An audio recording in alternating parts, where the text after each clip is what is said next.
What's up, IGN? I am very jealous because this man, Eric Goldman, has seen the first 2 episodes of Agent Carter, the new S.H.I.E.L.D., not spin-off, but a new Marvel Cinematic Universe TV show. Yeah. If anything, it's a spin-off to the Captain America First Avenger movie. Right, It right. takes place a year after that with Agent Carter, Peggy Carter, picking up and doing a life of espionage and into the beginnings of S.H.I.E.L.D. with familiar faces and stuff like that. So how was it? I really like it. I mean, so I've seen the first 2 hours. There's only 8 episodes total of this thing, and I think it gets off to a really strong start. You know, it's really about this sort of like we were talking about this picture and how it's like the 1940s is a big deal. Mm-hmm. She's in New York City a year after the war. I think it does a very good job of putting you in that time and place. Yes, it's a TV show. It's not going to look the scale of a movie, but I think they do a great job of putting you in that office with her. And it's definitely about the fact that she is kind of a war hero. We know that. But now she's back in this workplace where she's kind of being disrespected, being treated like the office secretary. It's like Mad Men kind of? A little bit, yeah. Because, they're very dismissive of her. They're like, oh, she was Captain America's liaison. And they're like very innuendo and acting like she couldn't have possibly done anything important. So that's why she is kind of leading a double life, because at night she's kind of going out and doing these missions they won't let her do in the office. Very cool, very cool. So what's like the supporting cast like? I know one thing that I thought was really cool was that Jarvis, like flesh and blood Jarvis, is a supporting character, right? Yeah. Jarvis is a great part of the show. I will say, in the first 2 episodes, we get to know the other guys in the office. It is difficult because there's sometimes where they probably hit a little too hard the casual sexism. It's important, but we kind of get it. There is one very sympathetic guy in the office. He lost a leg in the war, who seems like a cool character, maybe potential love interest. And then Howard Stark does appear in the first episode. We know he'll be back, and he's very fun. They have, him and Peggy have a nice scene together. But Jarvis is great. And, this is kind of, Edwin Jarvis in the comics is like a big, long-time part of the Avengers. He and Peggy have such a fun dynamic because it's really the 2 of them going out on missions. He's her driver. Howard Stark has basically said that he should work for her while he's gone.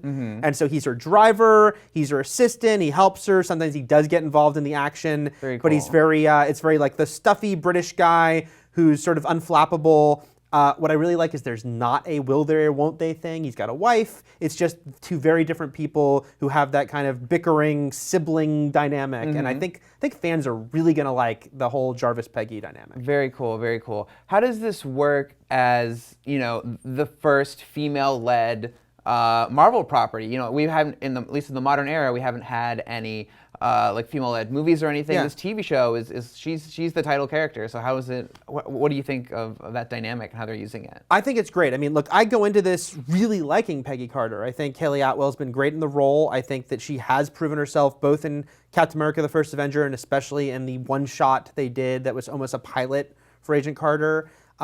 She's really, very likable. They give her a lot to do. This show has a real Alias, as in the ABC Jennifer Garner show Alias vibe. High praise. Yeah, and I loved Alias, and because in the first episode she goes undercover as a blonde bombshell. The second one, she's kind of this like, stern woman with glasses ordering guys around. They give her a lot to do, and she has a lot of fun with it. I know with Marvel stuff, the humor is always important, and it works here really well, the stuff with her and Jarvis. Once in a while, they probably hit it a little too hard. There's some scenes where things get a little wacky on her missions that I kind of wish they dialed back from. But as far as you're right, this is the first female-led MCU project.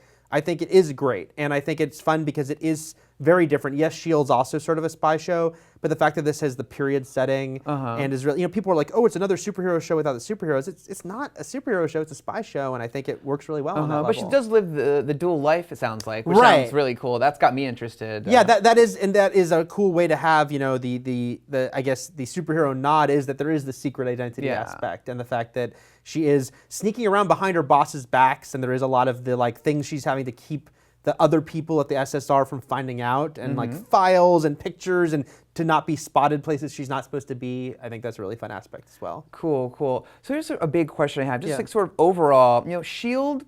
got off to a slow start. I actually love it now, but when it started, I self-admittedly did not like S.H.I.E.L.D. at all. And from what I understand, it's not doing well in the ratings. It's not like a big blockbuster. It's doing okay, but it's not the huge hit I think that they wanted. So the fact that they're doing I'm going to use the word spinoff, we said it's not quite a spinoff of this show set in the past, in an era that some people might not care about because they go, well, it's already happened. How can it affect the future of the movies and stuff? Why is this a good idea to watch this show? I think that, this show, first of all, on its own merits, it's an enjoyable show. And I know that there are, again, you're sort of getting ahead of some of the criticism. I know some people are like, hey, well, this won't be important, right, to the MCU because it's in the past. It can't affect Avengers Infinity War, which I don't think it needs to at all. It just needs to be an entertaining show on its own merit. How does Agent Carter help beat Thanos? It's like you just need to care about her. And if you do, it's a show worth watching. I do think this show is way more sort of on brand for ABC than S.H.I.E.L.D. has ever been. ABC does lean pretty female in its viewership. And here you have a female-led show. It's not all about the romance, don't worry. But like I said, it really evokes Alias, which I know is, we're going back a few years, but that's the show, the kind of show I think it fits in on ABC. The ABC's been lacking, really. So I think, and it's only 8 episodes, which is great because it's not asking for a big investment, and I think it makes for tighter storytelling. S.H.I.E.L.D. did meander for a long time until The Winter Soldier came out. This show hits the ground running with this mission Howard Stark gives her. She's basically trying to clear Howard's name, find plans that were stolen from him. That's going to be the 8-episode arc. And that's great. I will say one complaint I have is, this is kind of an overall Marvel complaint, I know. The villains, in the first 2 episodes, there's some henchmen, but what the actual threat is a little murky, and with only 8 episodes, I hope that they don't take too long to get to that. But I think that this show can succeed just by being, a fun sort of 1940s female-led spy show, and you don't have to know all the Marvel stuff. Really, Captain America, the First Avenger, is the only movie that it really would help to have seen, and there's some flashbacks and stuff to fill you in. So I'm hoping it can find its audience. That's cool.